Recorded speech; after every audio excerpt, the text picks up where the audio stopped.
Kingmakers IAS Academy for UPSC and TNPSC admissions. Call 9444272273.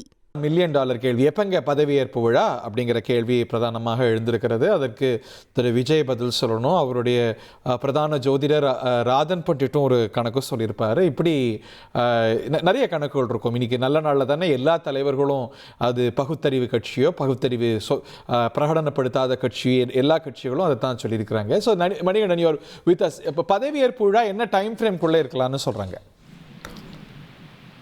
பதவியேற்பு விழாவை பொறுத்தவரையில மே 10ஆம் தேதிக்குள்ள நடத்துவதற்கு தான் திட்டமிடப்பட்டிருக்கிறது. அதற்கான தேதிகள் இறுதி செய்யும் பணிகளும் முன்னெடுக்கப்பட்டிருக்கிறது. தமிழக வெற்றி கழகத்தை பொறுத்தவரையில ஒவ்வொரு செயல்பாடுகளுமே அந்த நல்ல நேரம் நாள் கிழமை பார்த்தே நடத்தப்படுகிறது. வேட்பாளர்கள் அறிவித்ததாக இருந்தாலும் சரி, இதுவரையில கட்சியுடைய முக்கிய நிகழ்வுகள் நடந்த நேரங்களாக இருந்தாலும் சரி, இந்த நல்ல நேரம் அது போன்ற நம்பிக்கைகள் உட்படுத்தப்பட்டு நடத்தப்பட்டு வருகிறது. அதே போல ஒரு சுபமுகூர்த்த நாள்ல தான் இந்த நிகழ்வு நடைபெறும் என்பதை இதன் மூலமாக நாம் அறிய முடிகிறது.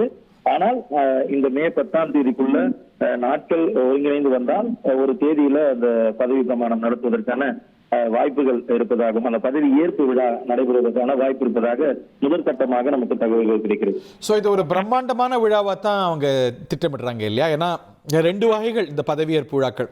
ஒன்று சிம்பிளாக ஆளுநர் மாளிகையில் நடக்கும், இல்லைன்னா பிடபிள்யூ டிபார்ட்மெண்ட்டோட அவங்க ஒருங்கிணைத்து ஒரு அரசுக்கு சொந்தமான இல்லை அரசு எடுக்கக்கூடிய ஒரு இடத்துல ஒரு அரங்கு, ஜவஹர்லால் நேரு விளையாட்டு அரங்கம் மாதிரி, இல்லை மெட்ராஸ் யூனிவர்சிட்டி சென்டினரி ஹால் மாதிரி ஒரு பெரிய அரங்கத்தில் நடத்தலாம். இது ஒரு பிரம்மாண்டமான விழாவாக நடக்க போதா இல்லை லோக் ஈவெண்ட் ஆளுநர் மாளிகையில் நடக்க போதா?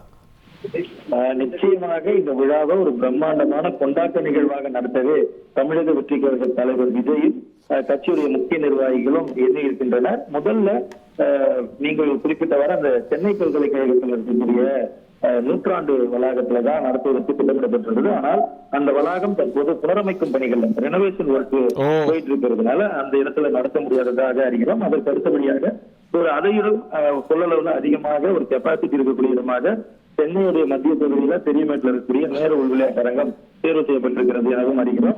மணிகண்டன் விசாரிங்களேன், என்னுடைய நினைவு சரியா இருந்தா கலைஞர் கருணாநிதி அவர்களுடைய ஒரு பதவியேற்பு விழா அட்லீஸ்ட் நேரு விளையாட்டு அரங்கத்தில் நடைபெற்றதாக நினைவு. I might be wrong as well. So யாருக்கு அங்கே நடந்திருக்குங்கிறதையும் நம்ம விசாரிக்கலாம். சென்னை பல்கலைக்கழக 100ஆண்டு விழா மண்டபத்தில் தான் செல்வி ஜெயலலிதா பிரம்மாண்டமாக பதவியேற்றுக்கும் போது பதவியேற்றுக் கொள்வாங்க. ஸோ அதையெல்லாமும் கூட நம்ம பார்க்கணும். Okay. Kingmakers IAS Academy for UPSC and TNPSC admissions. Call 9444227273.